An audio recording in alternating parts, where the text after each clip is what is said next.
nouvelle édition de la rédaction. Merci d'être au rendez-vous de l'info. À la une de l'actualité, de violents combats opposent le Hezbollah au front Al-Nosra dans les hauteurs de Barouf, à la frontière syrienne.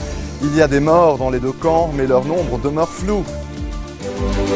À la veille de la trêve humanitaire au Yémen, l'aviation de la coalition a visé des positions Houthis dans le nord, mais aussi à Sanaa, la capitale. Les rebelles ripostent par des tirs transfrontaliers.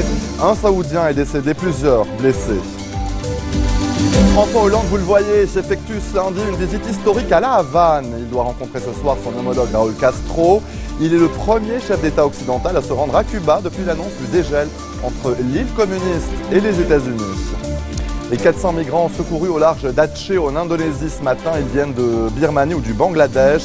Beaucoup appartiennent aux Rohingyas, une minorité musulmane, l'une des plus persécutées au monde. De violents combats opposent le Hezbollah au front Al-Nosra dans les hauteurs de Barouf, dans le Jurde de Ras el-Mara, une région syrienne frontalière du Liban. Selon Al-Manar, la chaîne du parti chiite, 2 hauts responsables d'Al-Nosra auraient été tués, ce que la branche syrienne d'Al-Qaïda a démenti. Côté Hezbollah, Al-Nosra affirme qu'au moins 18 combattants du Parti de Dieu ont péri dans les affrontements.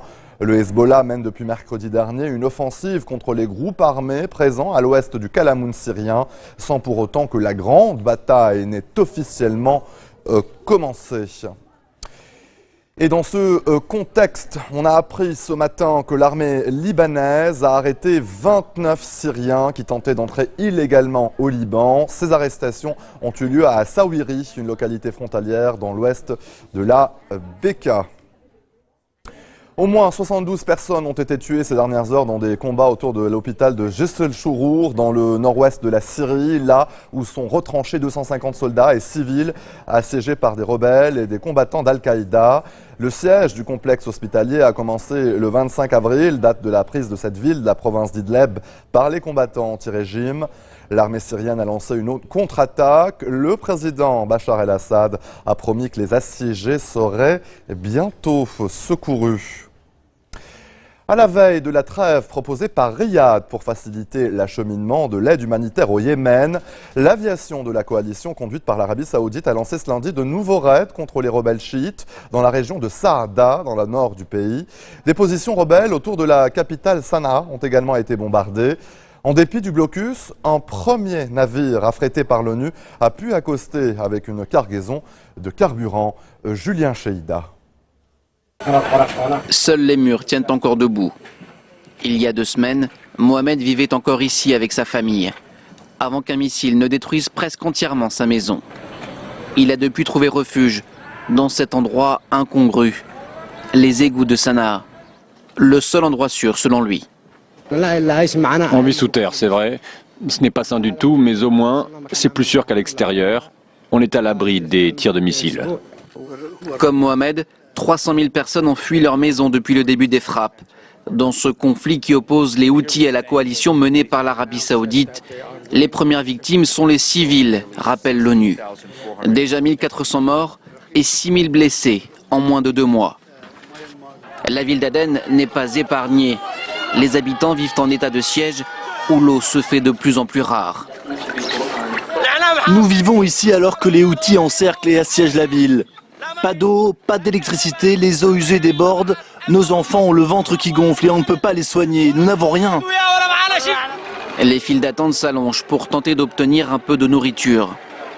Mais pour ces habitants, pas question de baisser les bras. Malgré tout ce qu'on endure, on ne se laissera pas décourager. Ici c'est Aden. On ne lâchera rien, on ne va pas se laisser abattre.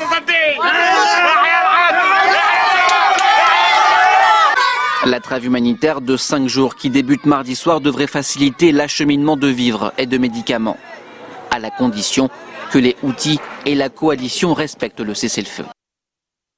Et puis sachez que la rébellion des Houthis a affirmé ce lundi avoir abattu un avion de la coalition dans la province de Saada, dans le nord du pays, et ce peu après l'annonce par le Maroc de la perte d'un F-16 au Yémen. Par ailleurs, on l'a appris en milieu de journée, une personne a été tuée et plusieurs autres ont été blessés dans des bombardements contre la ville saoudienne de Najran, menés depuis le Yémen. Cette mort porte à 11 le nombre de civils tués à la frontière yéméno-saoudienne. Restez des nôtres au retour de la pause. Eh bien, retour au calme dans le quartier albanais en ruine de Kumanovo.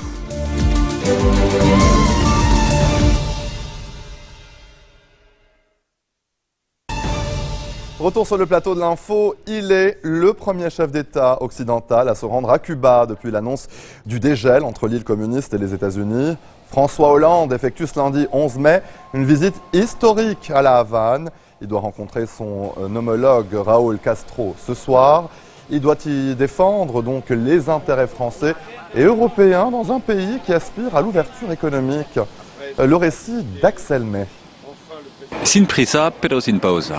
Sans hâte, mais sans pause. Selon la formule employée par l'administration cubaine, les réformes engagées par Raúl Castro suivent leur cours. Voici quelques-unes de ces mesures.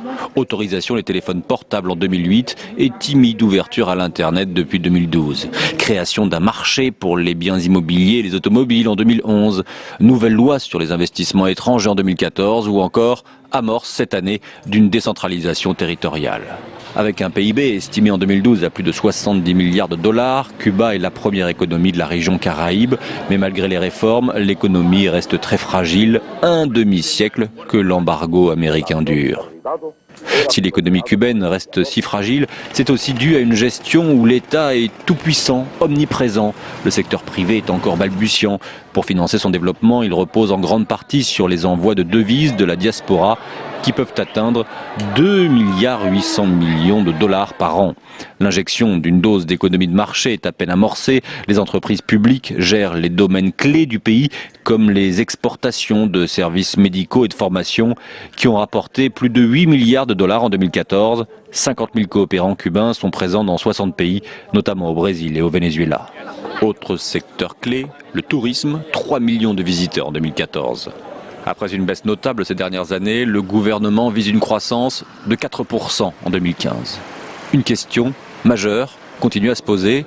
Malgré l'ouverture en cours, l'État va-t-il conserver la mainmise sur l'économie du pays ?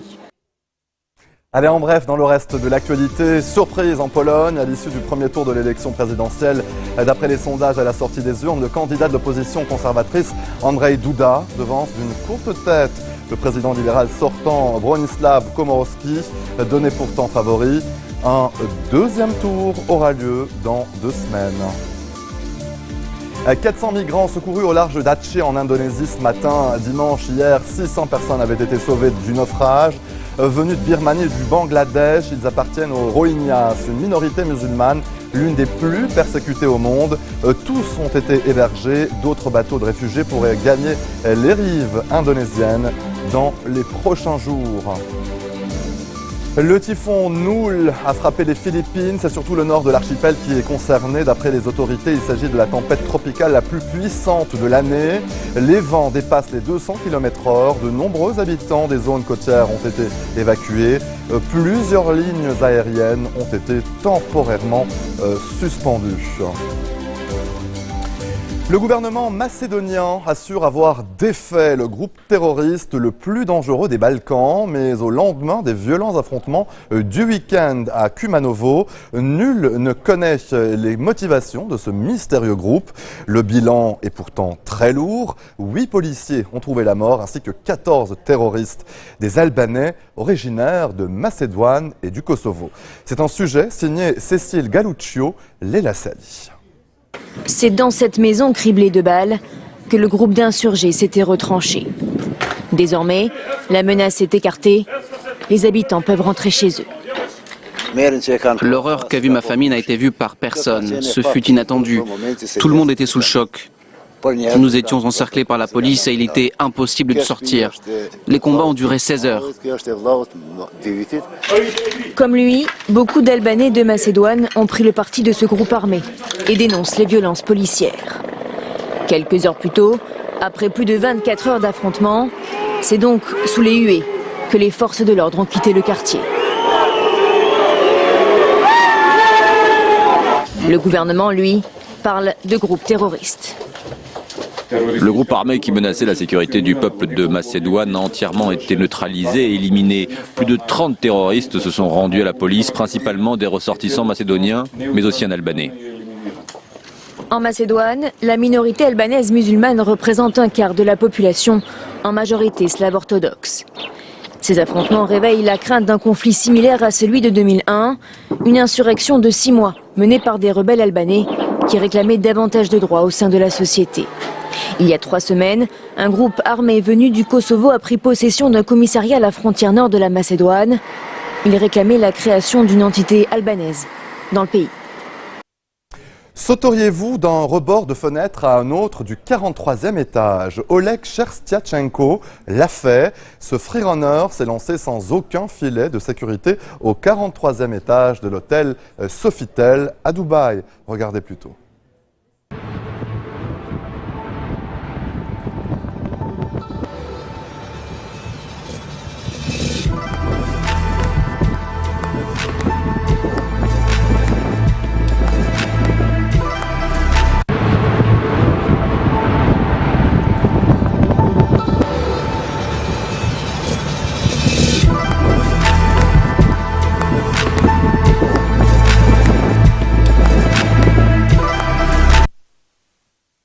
Tragédie des migrants en Méditerranée, guerre en Ukraine, durcissement du régime en Russie. L'actualité récente s'invite à la 56e biennale d'art contemporain qui a ouvert ses portes ce week-end à Venise. Le récit de Naïnaïem. Venise, ses canaux, ses églises, comme celle-ci, Santa Maria della Misericordia. Désaffectée, elle reçoit cette année le pavillon islandais pour la biennale d'art contemporain. Et à l'intérieur, l'œuvre de l'artiste Christophe Buchel fait désormais polémique. Elle s'intitule « La mosquée » et depuis samedi, des musulmans viennent y prier. Ils saluent l'initiative, une promotion de la tolérance et du dialogue selon eux. Levée de boucliers côté municipalité et préfecture, ils craignent que cette installation devienne la cible d'islamophobes ou bien encore d'intégristes musulmans. Ce cube transparent posé sur le quai abrite le pavillon de l'Ukraine. Les œuvres exposées se regroupent sous un même titre éloquent, Hope, espoir. Malgré les difficultés à travailler dans un pays dont une partie est en guerre, la tâche que s'assigne chaque artiste doit continuer selon eux. Je suis allé plusieurs fois en Ukraine et la dernière fois j'ai rassemblé des objets. Maintenant des gens qui m'ont aidé, des bénévoles sur place m'envoient des cadeaux, des morceaux de bombes avec des sigles de l'armée russe dessus.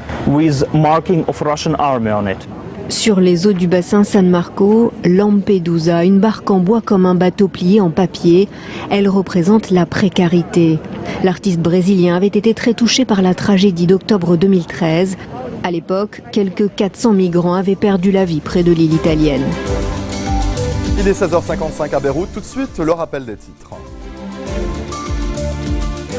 De violents combats opposent le Hezbollah au front Al-Nosra dans les hauteurs de Baroud, à la frontière syrienne. Il y a des morts dans les 2 camps, mais leur nombre demeure flou.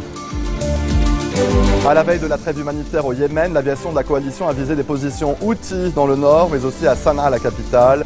Les rebelles ripostent par des tirs transfrontaliers. Un Saoudien est décédé, plusieurs blessés. François Hollande effectue ce lundi une visite historique à La Havane. Il doit rencontrer ce soir son homologue Raúl Castro. Il est le premier chef d'État occidental à se rendre à Cuba depuis l'annonce du dégel entre l'île communiste et les États-Unis.